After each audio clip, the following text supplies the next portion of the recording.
Welcome back po sa Panahon TV. Time check po muna tayo, 5:21 ng umaga ayon po sa Philippine Standard Time.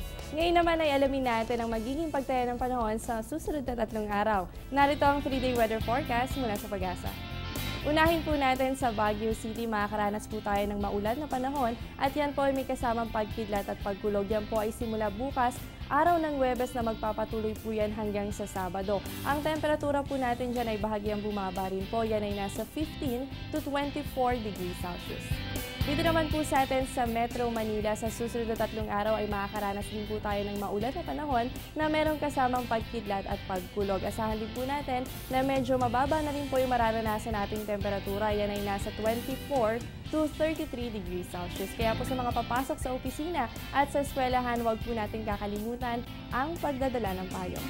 At para naman po sa Queen City of the South, Metro Cebu, asahan din po natin yung mga pulupulong pag-ulan o pagkidlat pagkulog sa susunod na 3 araw. Yan po ay simula bukas hanggang sa araw po ng Sabado. Yan po ay pulupulo lamang. At aasahan din po natin yung temperature natin dyan ay buhagyang bumaba rin po. Yan ay nasa 24 to 33 degrees Celsius.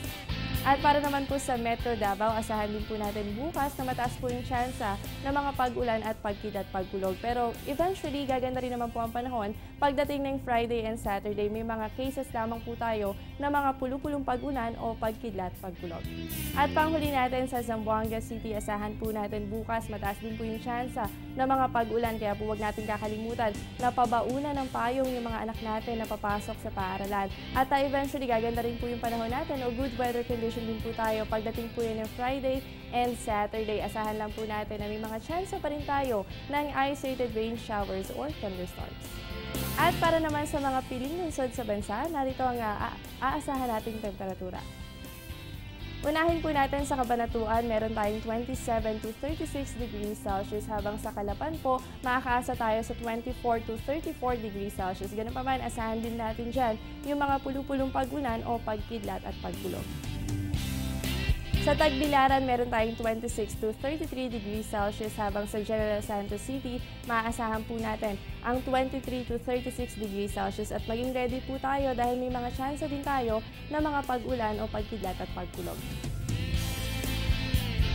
At para naman sa mga may balak mamasyal ngayong araw, narito ang forecast temperatures para sa mga piling lungsod bakasyonan sa bansa. Sa Puerto Galera, asahan po natin ang 26 to 32 degrees Celsius, habang sa Banawe Rice Terraces po, medyo mababa, yan ay nasa 15 to 25 degrees Celsius. Sa Naga, meron tayong 26 to 34 degrees Celsius, at sa Camiguin, yan po ay nasa 24 to 33 degrees Celsius. Marami po pong dapat abangan, kaya dyan lang kayo at magbabalik pa ang Panahon TV makalipas ng ilang paalala.